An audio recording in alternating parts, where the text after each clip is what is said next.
I'm not rude. I'm just allergic to one-way lies.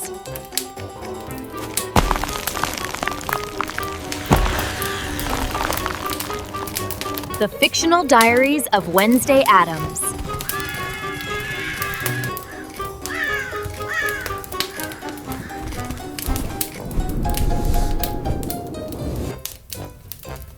Manual of Rudeness. Chapter 1. Thesis. Politeness is a placebo. It soothes but heals nothing. Humans distribute it like candy at funerals, ensuring no one notices the dead aren't coming back. Rudeness, however, is a scalpel. You cut, see what lies beneath, and suture only when scientifically necessary. I've decided to write an instruction manual, not for the scalpel, for the incision. Theorem.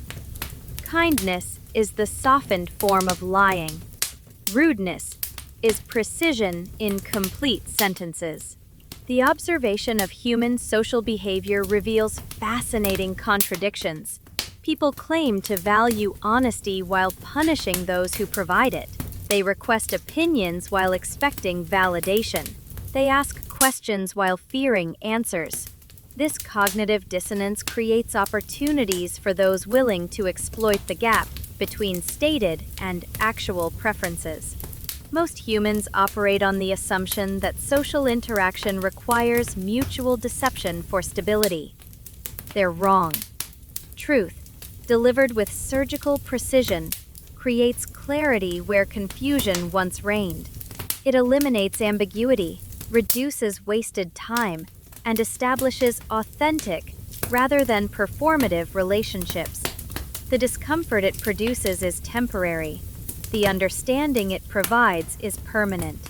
I began studying rudeness as an art form during childhood observations of family dynamics. The Addams household operates on principles of honest communication that would horrify conventional society.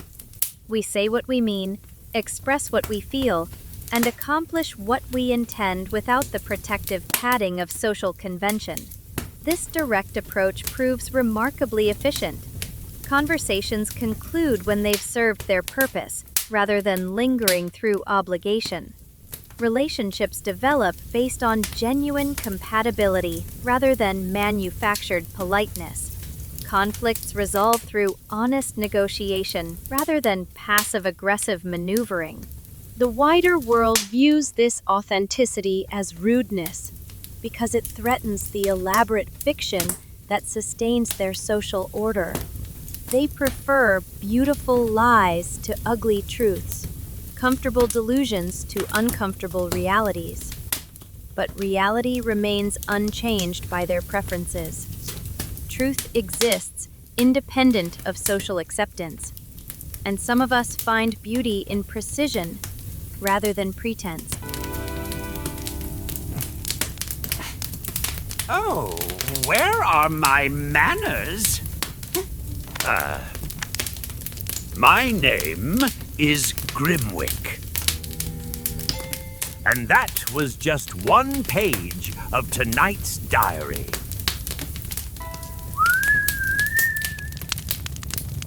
Chapter 2. Field Research. Brief, clinical, productive.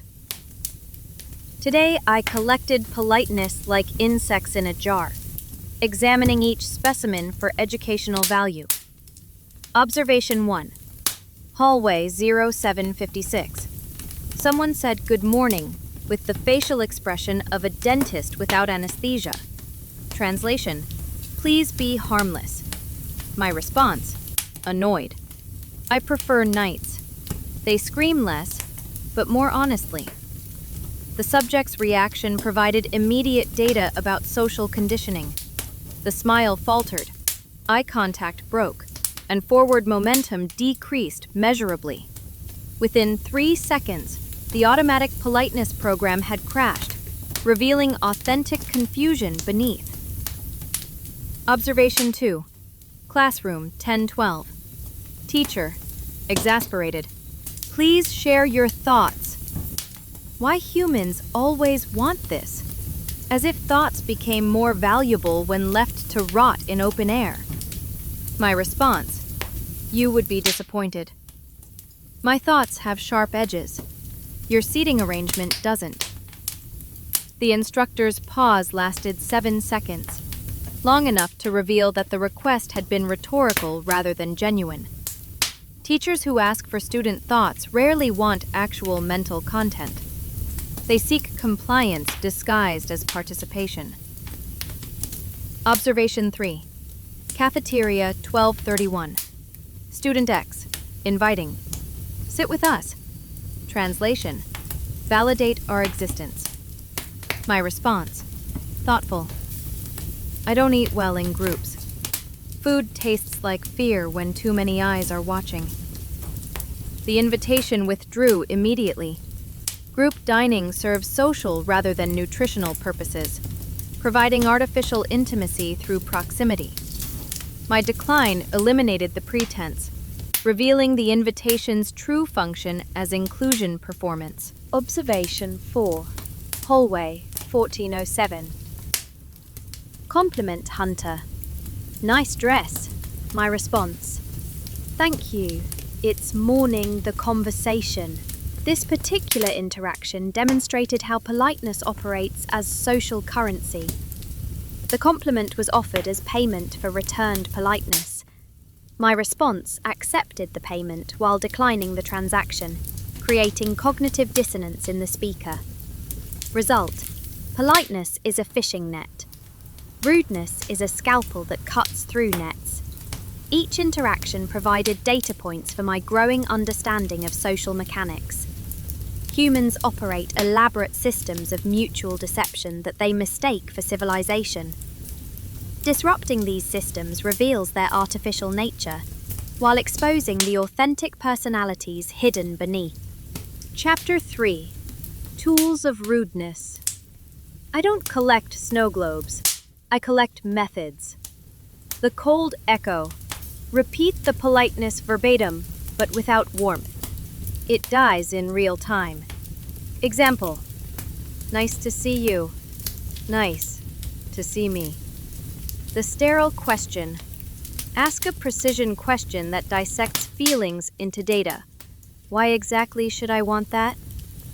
Negative politeness. Thank someone for something they didn't offer. Thank you for leaving me alone. Anatomical comparison.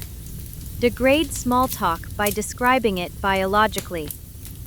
Your sentence breathes shallowly. Hyperventilation before meaning. The time saw. Cut conversations with surgical one-word responses. Yes. No. Unlikely. The shroud. Wrap a compliment in mourning borders. Kind of you. Pity about the time. The inventory. Name what's actually happening. You're not asking. You're collecting agreement. Rule. No shouting, no trembling, no haste. Rudeness isn't loud. It's sterile. These tools require practice to wield effectively. The key lies not in emotional expression, but in clinical detachment. Anger makes rudeness sloppy. Precision makes it educational. The most effective applications target the gap between intention and execution in social interactions. People say one thing while meaning another, creating vulnerability that surgical rudeness can exploit for clarification purposes. Each tool serves a specific function in the dismantling of social pretense. The cold echo eliminates manufactured warmth. Sterile questions expose logical gaps. Negative politeness reveals assumptions. The combination creates a comprehensive system for honest communication. Chapter 4. Scene Protocols. Application to Object, School. 4.1. Classroom. Group work. Group projects are crimes against precision. 4 people generate 8 opinions and 0 results. Entry. For efficiency, I work alone. You may sign my success later. Resistance. I'm not uncooperative. I just don't cooperate with inefficiency. Closing note. Groups don't like this.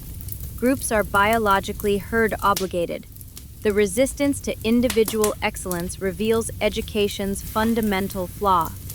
It prioritizes social conformity over intellectual achievement. Students are trained to value consensus over accuracy, collaboration over competence. My approach eliminates this dysfunction by acknowledging reality.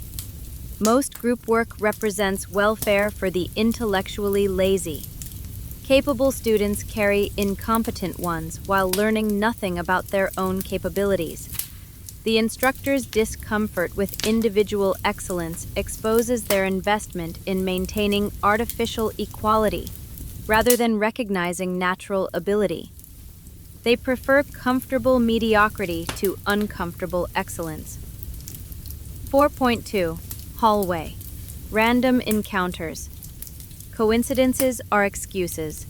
People speak to avoid silence while avoiding anything that sounds like truth. Opener from others. How's it going? Protocol response. Statistically within range. Emotionally uninteresting. If they laugh, I wasn't being funny. These casual encounters serve no functional purpose beyond social maintenance. They're verbal grooming behaviors that establish herd membership without conveying information. My responses eliminate the pretense by providing accurate rather than expected answers. This forces the initiator to either engage in actual conversation or retreat to safer social territory. 4.3. Cafeteria. Table fellowship. Tables generate false courage. People play family while their silverware chimes. Invitation.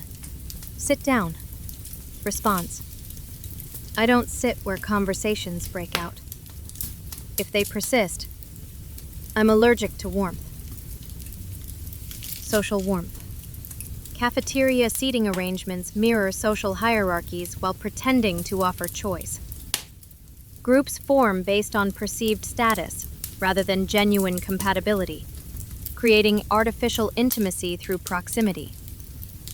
My refusal to participate eliminates the performance while highlighting its artificial nature. Eating alone provides superior nutrition and conversation quality. 4.4. Detention. Educational attempt. Educators believe time equals punishment. For me, time is space for writing. Teacher. Why are you so uncooperative? Response. I'm highly cooperative, just not with polite dishonesty.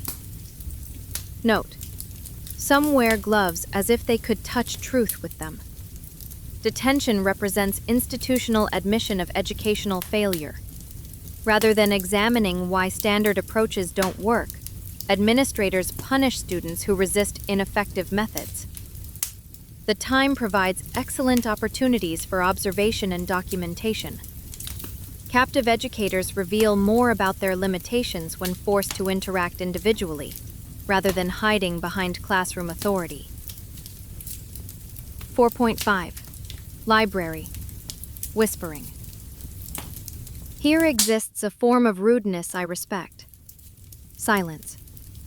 Those who disturb are sedated with glances. I have a glance. It works better than any shh. It's final. Libraries represent humanity's closest approach to civilized behavior. Quiet contemplation of accumulated knowledge without social performance requirements. The enforcement of silence creates natural selection pressure that eliminates the intellectually frivolous while preserving serious scholars. My contribution to this ecosystem is a look that can sterilize conversation at 50 paces. Chapter 5. Incision Techniques. Dialogue Surgery. Rudeness is surgery. Good surgeons plan their cuts. Bad ones have feelings. Cut 1. The termination goal. End conversation without traces of interest. We're not making progress here. That was the best part. I don't agree, but I also don't remember being asked. Cut 2. The reversal goal. Expose the other's politeness. Thank you for your opinion. Here's one that works. Cut 3. The cold diagnosis goal. Diagnosis instead of debate. You're confusing volume with substance. It's treatable, but unattractive. Cut 4. The death certificate goal. Conclusion with finale. Bury the conversation. This topic has died. I'll sign. Anesthesia, none. Each technique serves a specific surgical purpose in the removal of conversational tumors. The goal isn't cruelty, but clarity, eliminating diseased communication to preserve healthy intellectual function. The absence of anesthesia ensures that subjects learn from the experience rather than being protected from its educational value. Pain serves as a teacher more effective than any textbook. Proper technique requires emotional detachment. Surgeons who become attached to their patients make poor decisions. Conversational surgeons who become attached to social approval make poor incisions. Chapter 6. The rare utility of politeness. Yes, it exists. Exceptions confirm rules. Sometimes politeness proves useful as camouflage, not virtue. Territory entry. New places rest better when you don't immediately dissect them. Minimal politeness is here, like gloves. Impersonal, hygienic. Information gathering. People speak more freely when they believe you're harmless. A smile is a lockpick. I use it sparingly. Family peace. Parents aren't opponents but infrastructure. You don't cut into load-bearing walls. Memorandum. Politeness is a toolbox. You carry it with you, but you don't live inside it. The strategic application of politeness requires understanding its function as social lubricant rather than moral imperative.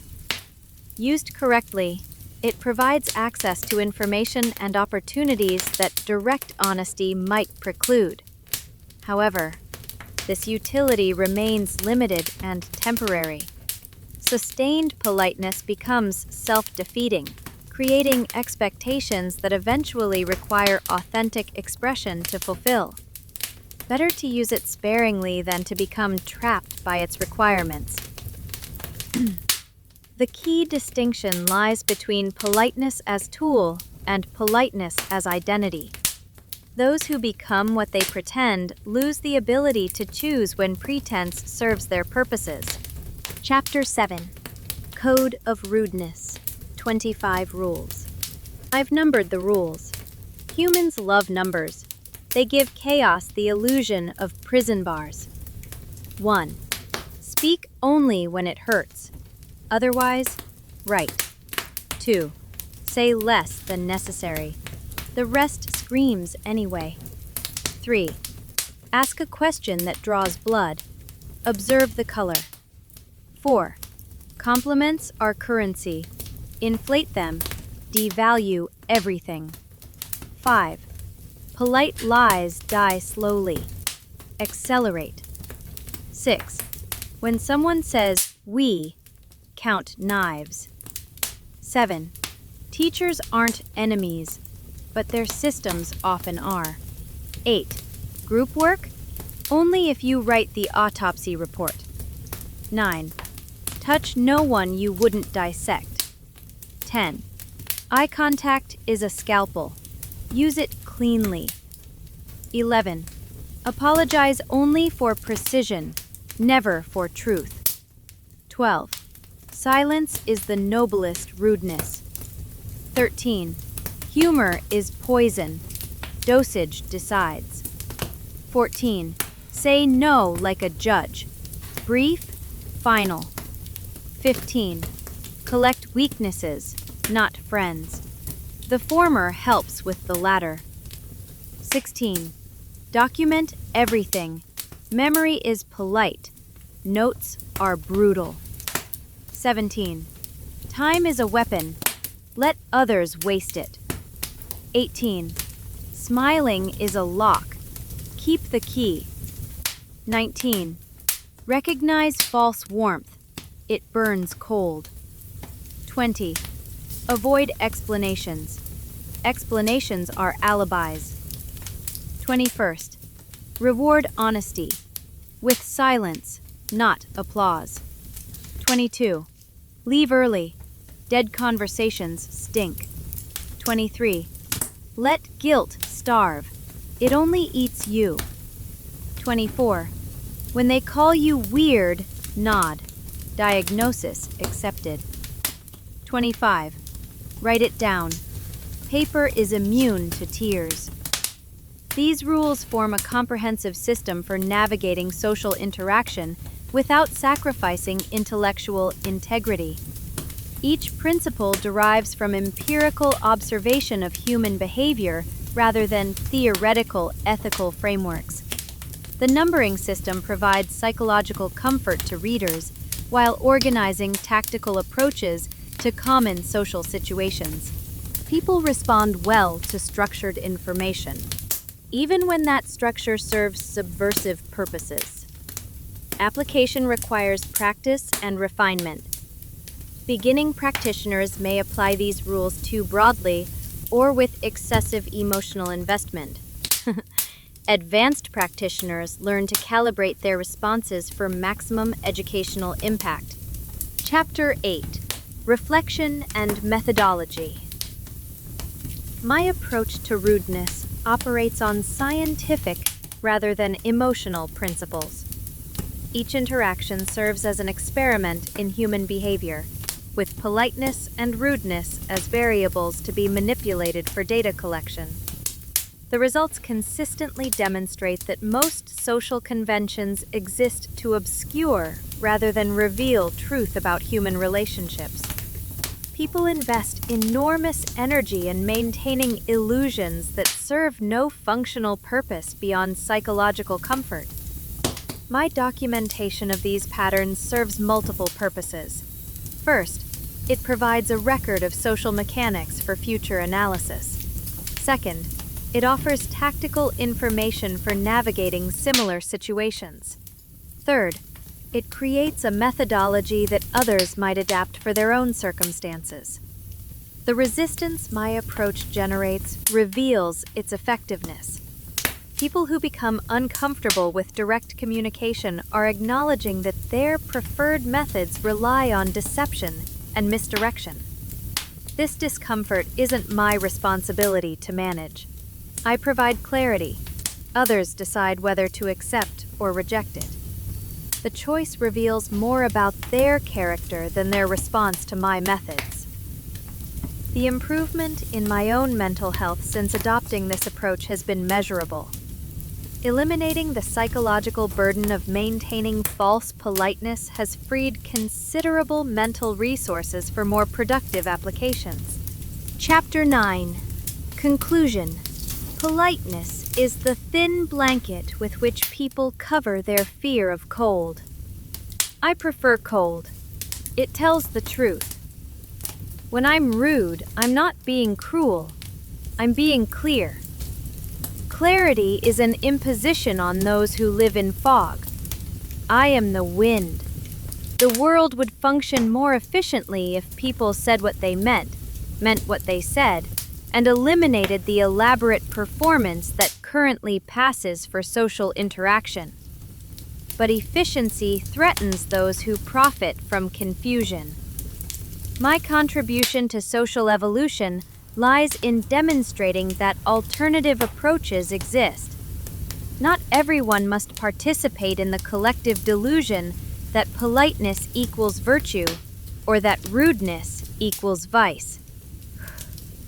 Some of us choose precision over performance, truth over tact, clarity over comfort, We serve as evolutionary pressure toward more honest human interaction, even when that service is neither requested nor appreciated.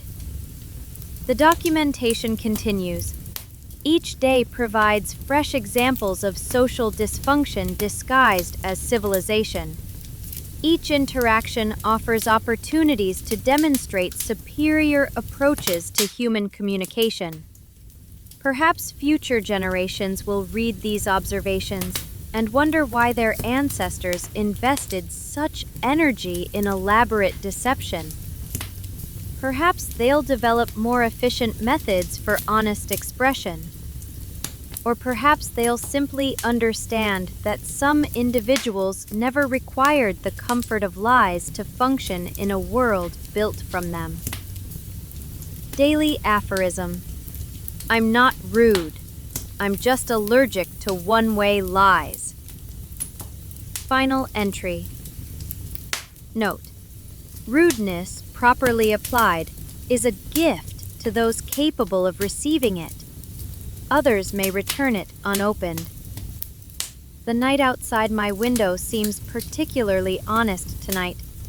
No artificial illumination softening its edges. No manufactured warmth obscuring its essential nature. Darkness and I understand each other. Ah.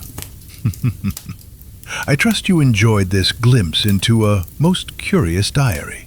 If so, leave behind a small token of your delight with a like, and do consider joining our circle by subscribing. And remember, ring the little bell, and you shall be the very first to know when another diary or a fresh entry emerges from the shadows. And if a whisper stirs in your mind, a thought, a riddle, perhaps a name of someone whose secrets you would dare to uncover, leave it from me below. I read them one by one. And who knows, your wish may guide my hand to the very next diary I choose from my collection.